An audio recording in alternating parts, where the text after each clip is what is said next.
Miss বিচ্ছু cocoa ওরে বাবলে ওরে বাবা কোকো ওই বাবলে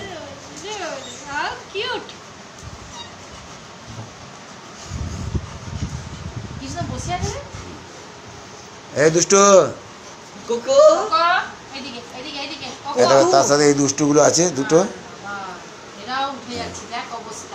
কোকো সিরাপ মিরাপ ফেলবে সব। আই পট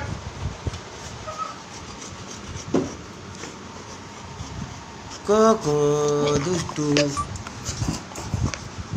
এই দেখো বদমাসটা দেখো ফুর্তিতেই আছে বুঝলে তো। আর দুটো আছে না সাথে, কিন্তু রাতভর আমাকে ঘুমাতে দেয় না। আমার পাশে একটা টেবিল রাখা হয়েছে, টেবিলে গিয়ে পেচ্ছাপ করে আবার আমার কোলে চলে আসে।